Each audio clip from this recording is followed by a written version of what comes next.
신앙 고백하시겠습니다. 전능하사 천지를 만드신 하나님 아버지를 내가 믿사오며 그 외아들 우리 주 예수 그리스도를 믿사오니 이는 성령으로 잉태하사 동정녀 마리아에게 나시고 본디오 빌라도에게 고난을 받으사 십자가에 못 박혀 죽으시고 장사한 지 사흘 만에 죽은 자 가운데서 다시 살아나시며 하늘에 오르사 전능하신 하나님 우편에 앉아 계시다가 저희로서 산자와 죽은 자를 심판하러 오시리라. 성령을 믿사오며 거룩한 공회와 성도가 서로 교통하는 것과 죄를 사하여 주시는 것과 몸이 다시 사는 것과 영원히 사는 것을 믿사옵나이다. 아멘. 사랑의 하나님 아버지, 하루의 시작을 하나님을 향한 예배와 기도로 열게 하시는 것 감사합니다. 간절한 마음과 정성으로 드리는 이 예배와 간구를 기쁘게 받아 주옵소서. 이 시간 말씀으로 찾아오시는 하나님을 만나기를 원합니다. 항상 그 말씀 위에 거룩한 믿음의 사람으로 굳게 서게 하여 주시고 평강을 누리며 승리하며 강건하게 살아갈 수 있는 은혜를 허락하여 주시옵소서. 예수님 이름으로 기도하옵나이다. 아멘. 찬송가 301장입니다. 찬송가 301장입니다. 지금까지 지내온 것 주의 크신 은혜라. 한이 없는 주의 사랑 어찌 이루 말하랴. 자나깨나 주의 손이 항상 살펴주시고 모든 일을 주 안에서 형통하게 하시네. 몸도 마음도 연약하나 새 힘 받아 살았네. 물 붓듯이 부으시는 주의 은혜 족하다. 사랑 없는 거리에 나 험한 산길 헤맬 때 주의 손을 굳게 잡고 찬송하며 가리라. 주님 다시 배울 날이 날로 날로 다가와 무거운 짐 주께 맡겨 벗을 날도 멀잖네. 나를 위해 예비하신 고향 집에 돌아가 아버지의 품 안에서 영원토록 살리라. 아멘. 마스크를 점검하는 시간입니다. 마스크를 코 위까지 쓰시고 예배와 기도 중에 벗지 마시기 바랍니다. 오늘 우리에게 주시는 하나님의 말씀은 역대하 24장 2절 그리고 13절에서 16절 말씀입니다. 역대하 24장 2절 그리고 13절에서 16절 말씀입니다.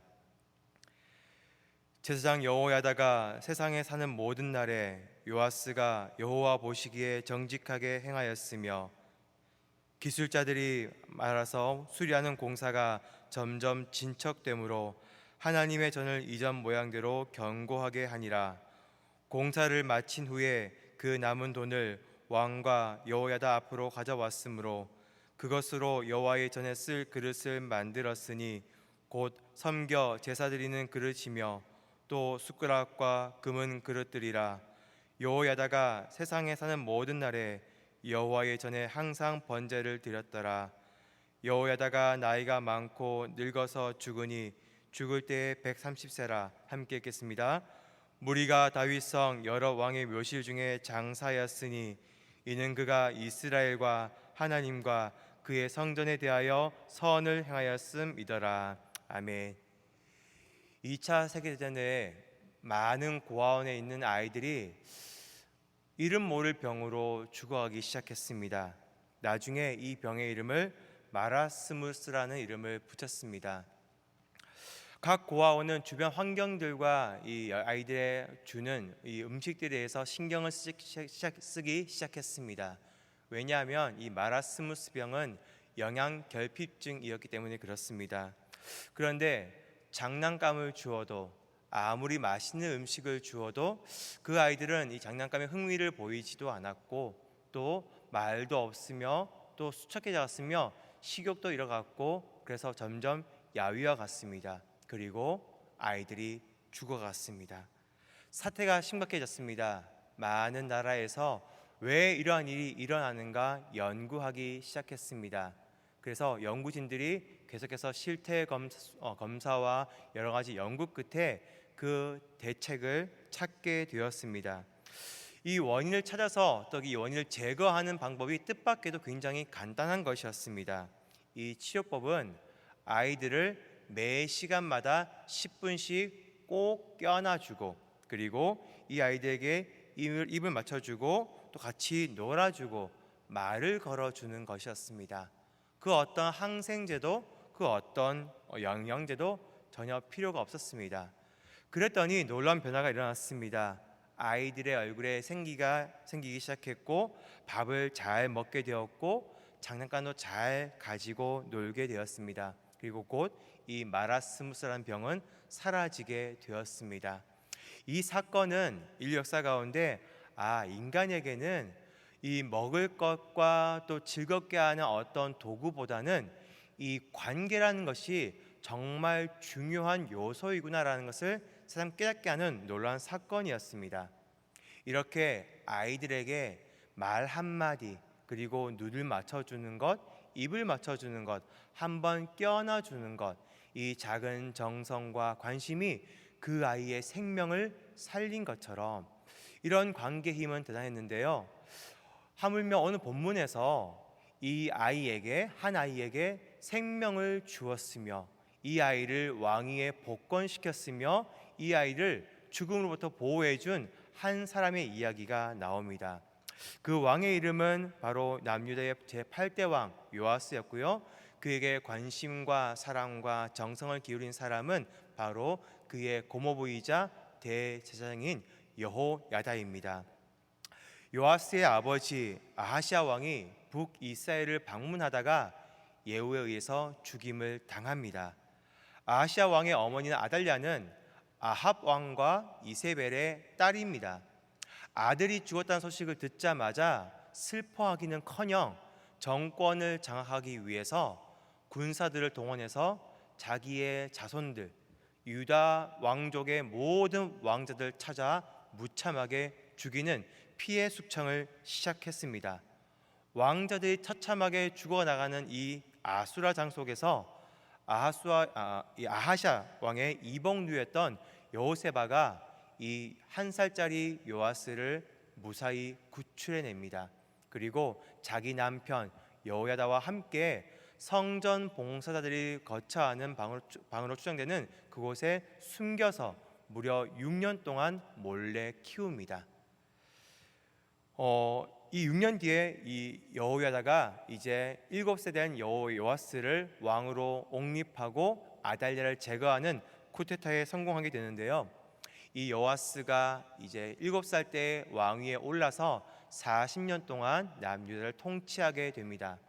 그 40년 통치 기간 가운데 가장 탁월한 업적이 뭐냐면 방금 우리가 읽었던 하나님의 성전을 보수한 일입니다. 솔로몬이 성전을 건축한 지가 100년이 지났습니다.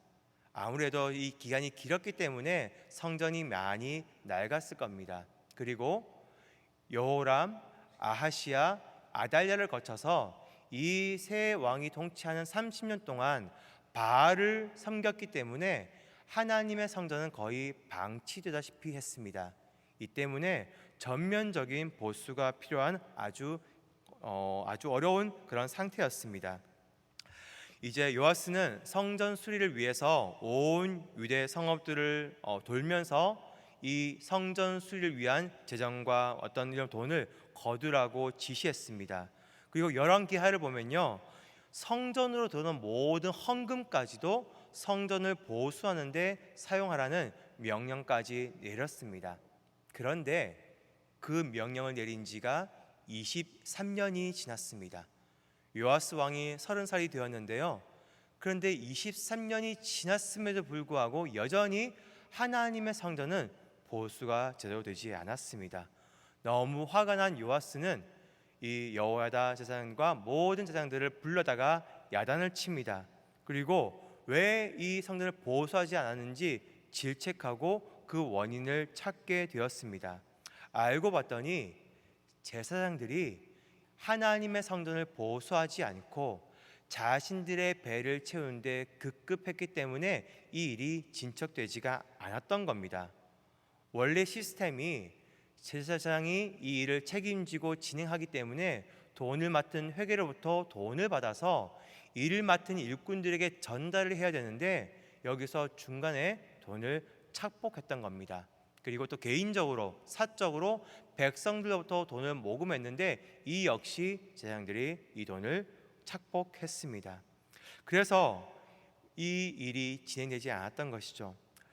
24년 동안 하나님의 성전이 건축되지 않은 것을 보면서 이 요아스 왕은 너무나 화가 났고 이 원인을 알게 되었습니다. 그런데 요아스 왕은 이 제사장들을 징계하거나 추방하기보다는 다른 방법을 도입합니다.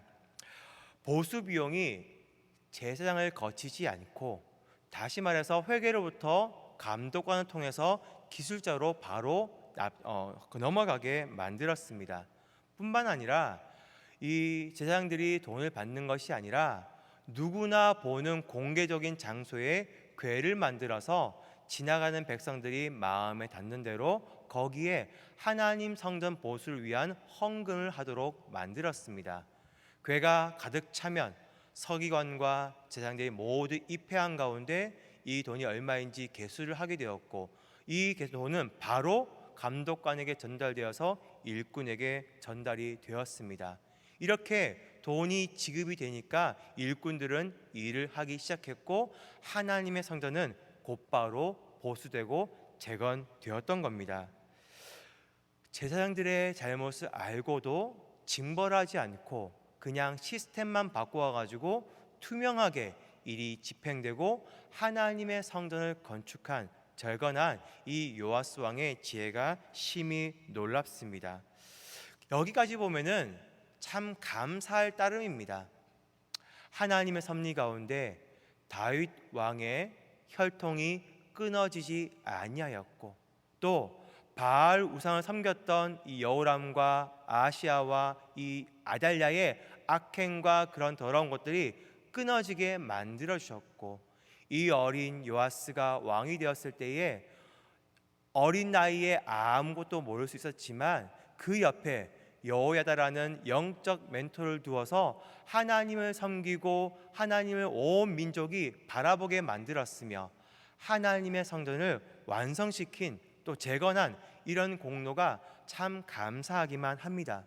그런데 저는 이 말씀을 읽으면서 마음 한켠에 찝찝함이 남아 있습니다. 왜냐하면 2절 말씀 때문에 그렇습니다. 2절 읽어보겠습니다. 제사장 여호야다가 세상에 사는 모든 날에 요아스가 여호와 보시기에 정직하게 행하였으며, 하나님 보시기에 정직하게 행하였다는 정말 좋은 평가를 받고 있습니다.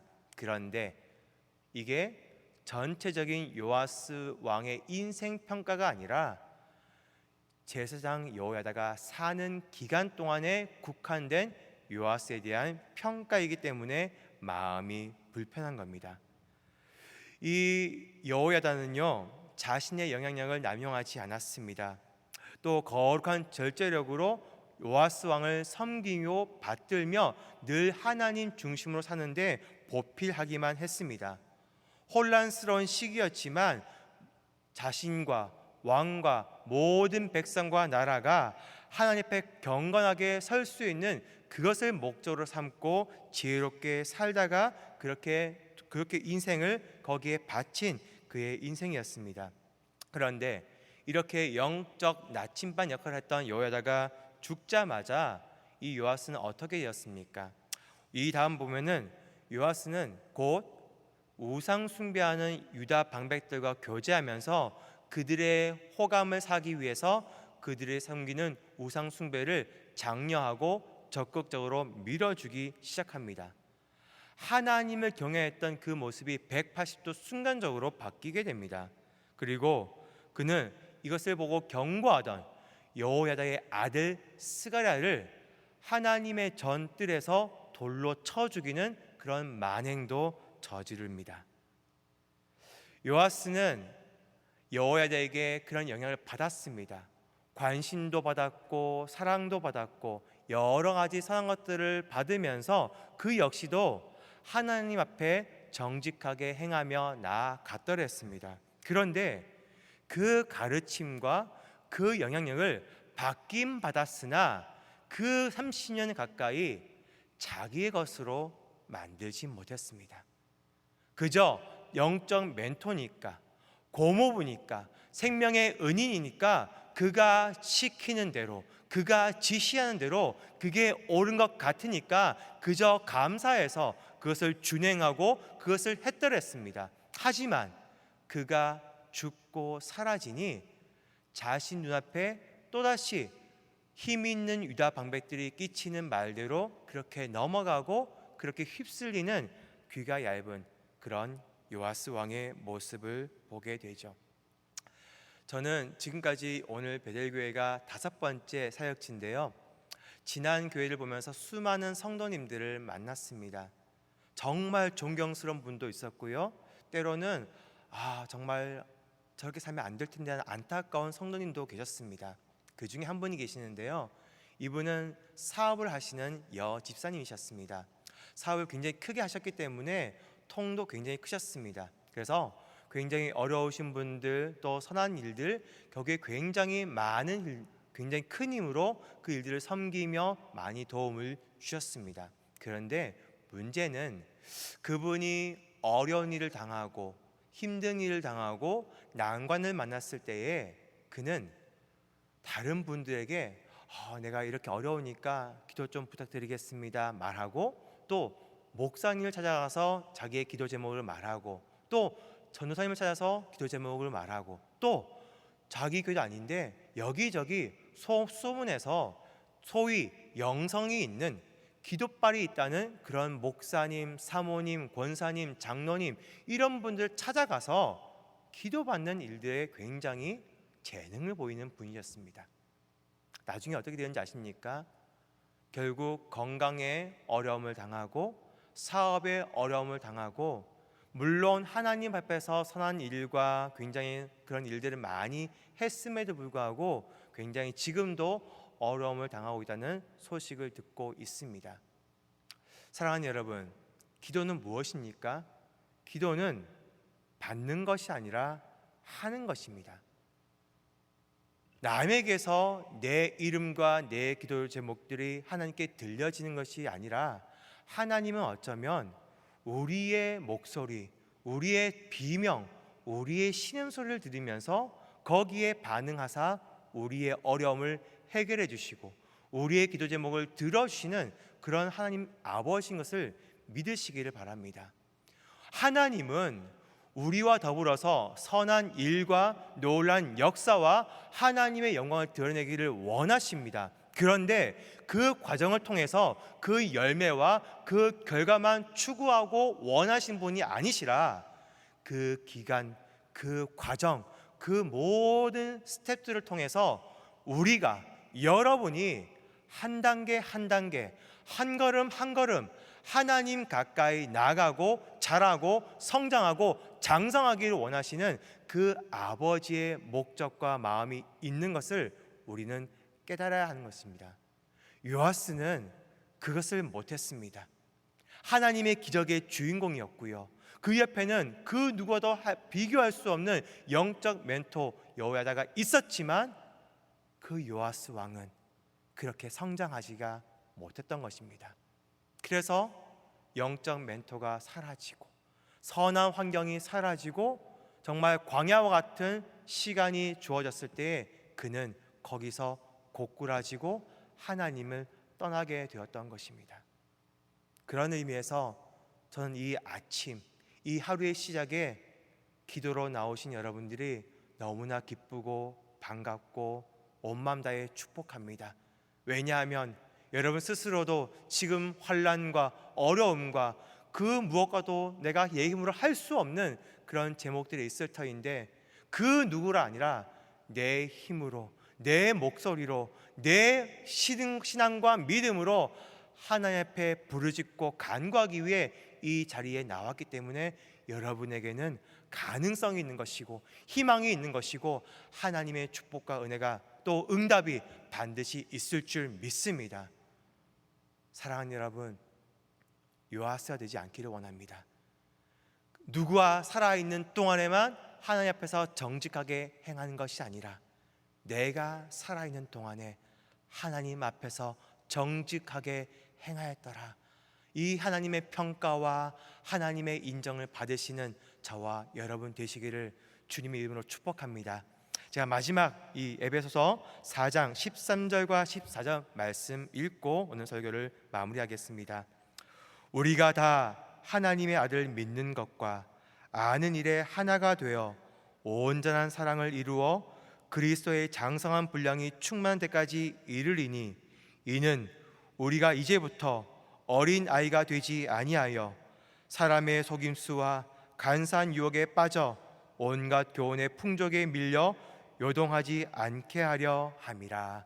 아멘. 기도하겠습니다. 자비하신 하나님 아버지, 하루의 시작을 열며 깨우쳐 주시는 말씀으로 위로하시고 격려하시니 감사합니다.